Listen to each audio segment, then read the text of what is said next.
Hello, students. Today, our topic of discussion is daylight. So, first of all, we need to know that what is daylight? Daylight is an essential resource that is readily available and unlikely to run out for their foreseeable future. It also has the very special characteristics of having the ability to transform an internal space from uniformity into a physiologically uplifting experience. This ability to both illuminate an area and to make it more interesting is one of the main reasons that architectural strategies and daylight strategies are inseparable.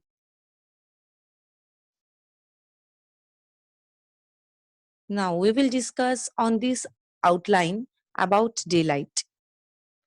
Actually, daylight varies in intensity and quality from moment to moment. Lighting requirements can be very strict for certain uses. Example, museums. To provide good lighting, there are three factors that should be considered: quantity, quality, and its distribution. Now, that means we can conclude that source of heating and lighting is daylight. When daylight enters a building via four primary mechanisms, that is direct sunlight, clear sky, clouds, that is the diffuse light, and reflections from ground and nearby objects. Daylight elements such as good lighting, window size, and view out have a pivotal role in emotional satisfaction. Crucial factor in determining sustainable architectural design and give a sense of pleasure in the architectural space. The basic principles of effective daylight design. Site orientation. The orientation of buildings is important. If the length of the building is oriented in an east-west axis, it will allow penetration of passive heating or cooling within the building on a seasonal basis. A north-south facade is better as it allows penetrating a good daylight by avoiding glare and overheating. Designers could define which rooms need direct or indirect sunlight and require the quantity of heat or heat loss. The form of building. The form of building identifies the quality of daylight. Different shapes, thin, linear, L shape, U shape, and do not need enough natural light through the courtyard and thin building. Courtyard and thin building increase the nature light and heat distribution to the sides of building. Now, the principle of daylight into a building is daylight needs to be considered at the outset of designing a building, as daylighting strategies and architectural design strategies are inseparable. The advantages are daylight replaces artificial lighting, reduce lighting energy uses. Disadvantages is daylight influence both heating and cooling loads. Daylight varies from time to time in a day and in a year, and also varies with the latitude of a location. Daylight strategies are also affected by climate, fluorescence of obstruction, seasonal variation, prevailing climate conditions, particularly ambient temperature and sunshine probability. Glazing ratio.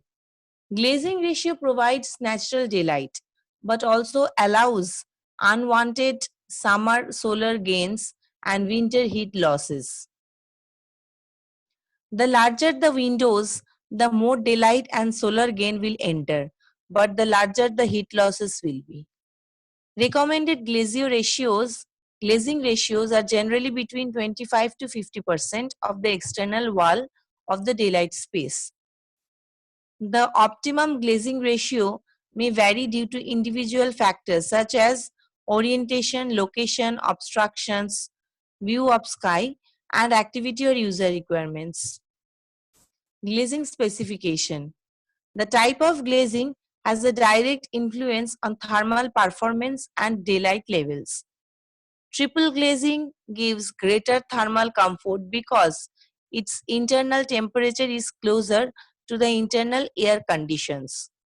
Triple glazing, tinted or reflective glass can result in reduced daylight levels.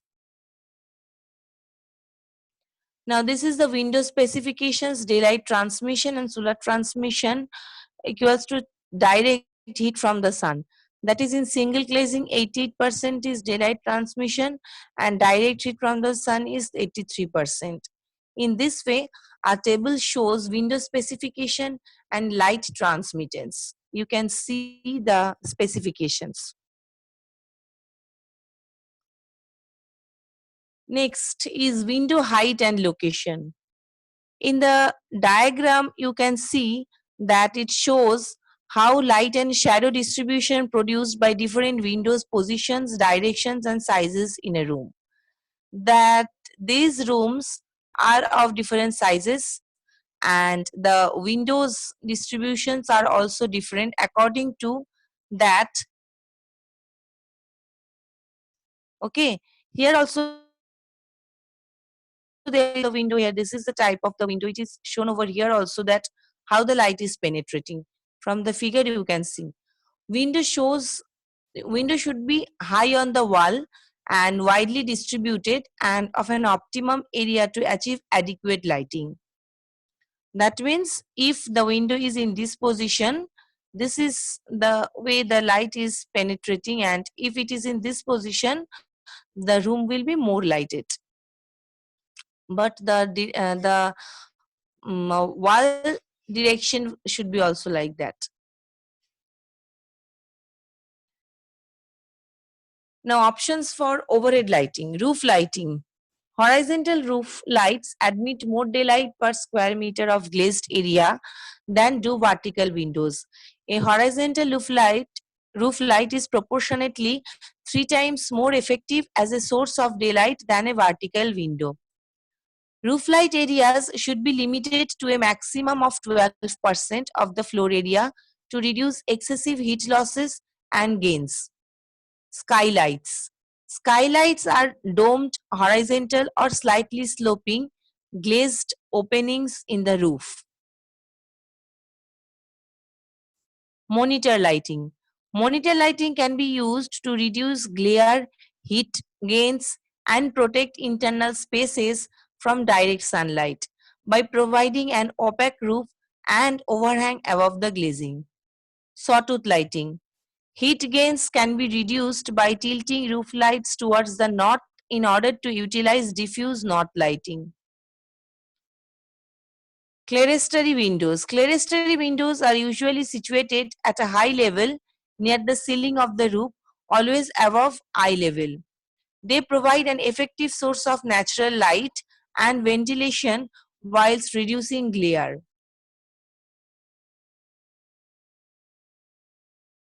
Now, in architectural design, natural daylight is a crucial component in determining sustainable building and the quality of an indoor environment. Many significant factors determine the quality and quantity of daylight: site orientation, form of building and type, size, location of the glazing space. The successful design of a healthy building is controlling the natural lighting and distributing spaces according to their needs. Using appropriate glazing specification for buildings can result in reduced daylight levels and decrease in energy use for artificial lighting. Direct sunlight is so bright that the amount of incident sunlight falling on a small aperture is sufficient to provide adequate daylight levels. In large interior spaces, beam lighting strategies are applicable. Optical systems for direct light guiding and system for light transport are applicable. So this is all about daylight.